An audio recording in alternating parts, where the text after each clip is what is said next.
Welcome back to another episode on Pete's Pulls, and today I want to do something a little bit different. It's going to be more aimed towards storytelling, and I want to talk about one of the greatest Chicago Bears of all time, at least arguably. That's going to be Walter Payton and his story of the hill. Tune in and join the climb, my friends. First, let me go ahead and introduce Walter Payton himself. Sweetness. He was drafted 4th overall and had 9 Pro Bowls and was the league MVP of 1977. And he had approximately, 1,852 yards with 14 touchdowns as the Offensive Player of the Year and rushing champion.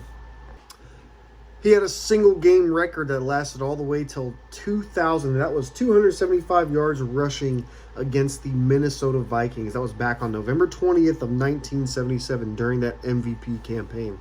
In 1984, he surpassed Jim Brown to become the NFL's all-time leading rusher with exactly 16,726 yards.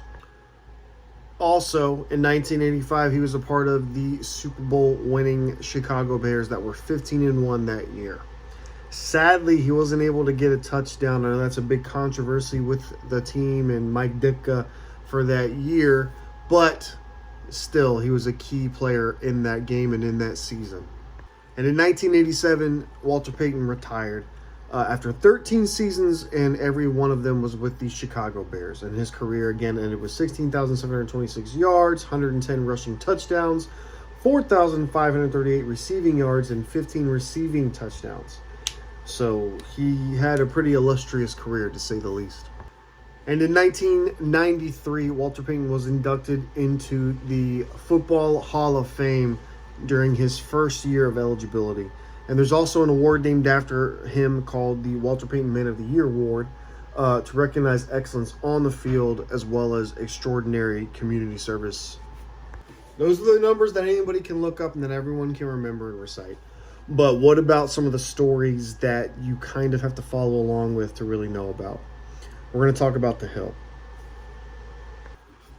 Walter Payton was known for his extensive training, and one of these included this very steep hill. It was about a 90-foot high hill with a steep grade, and he would sprint repeatedly up the hill as a part of his conditioning. To him, his logic was, look, if I train harder, then it's going to make the regular games pretty easy. This hill became so famous, it is now referred to as Payton's Hill. But basically what he would do is he would jog up the hill for warm-ups, then he would walk down and recover, then he would sprint up the hill repeatedly over and over and over again just to build his conditioning. And his workouts were so legendary among his teammates, other athletes would try to train with him, but a lot of times they couldn't quite keep up. The hill and the workout itself became the actual representation of Walter Payton's conditioning as well as his training regimen and basically his physical prowess on the football field. And not a lot of people know about this hill and this workout for Walter Payton. He didn't do it for the shine. He didn't do it. There was no social media for him to post his workouts or anything like that. He simply thought, look, if I work harder than everyone else that I'm in the league with, then I'm going to surpass them. And this hill was his way of working out harder than everybody else. Again, we can't forget that Walter Payton during his time was a record breaker and record holder. So I took this story, it resonated with me because it's just, I don't know, it's something that seems pretty substantial. And I wanted to get a card that represented this story as I lean more into my actual collector side of this instead of investor, right? And that's going to be this PSA 7 1987 record breaker for Walter Payton. Walter Payton, Chicago Bears.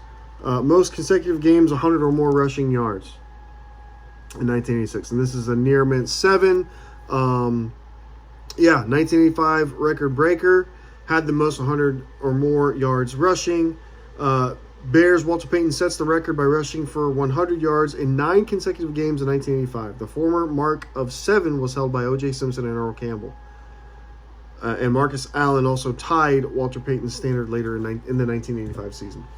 But, I want to lean more into the actual storytelling of some of these and not only do this more of myself, but I want to challenge those in the card community with me to maybe find some other stories like this.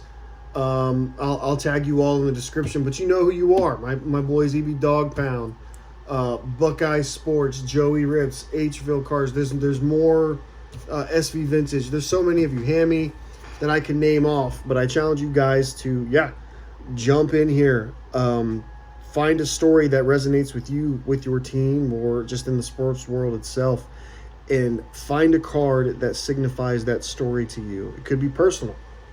Lord knows I've talked to you about my personal stories in some of these cards right here. I've got my Darryl Strawberry and my Quinshawn Judkins Mosaic. Talked about those stories, but yeah, I want to get deeper than cards. I want to get deeper than sports. I want to find things that resonate with people, and I want to connect with the card community in different ways. So please let me know in the comments your stories, and even reply in a video what your story could be. And again, the goal isn't to sit here and let's look at who's got the more valuable card or anything like that, but just tell meaningful tales about your collection and about yourselves. I want to know. Walter Payton had his hill. That's going to mean something to me now, and this card is going to represent that to me as well, which is pretty invaluable, I would say, for myself. But yeah, thank you so much for checking this out. We can't wait to see you guys on the next one. I plan on getting one of those 90s decades Panini boxes. Are freaking sweet. I'm going to get one. I'm going to open it up. We're doing a little bit less opening and a whole lot more collecting. I've got some singles I'm picking up more right now as well. But yeah, I want to thank everyone for sticking with us, who has stuck with us. And if you're new to the channel, we're in a little bit of a lull, but that doesn't mean we're stopping. We're just we're being more patient, and we're taking our time. But again, thank you so much for checking us out. Don't forget to join the climb, my friends. Thanks.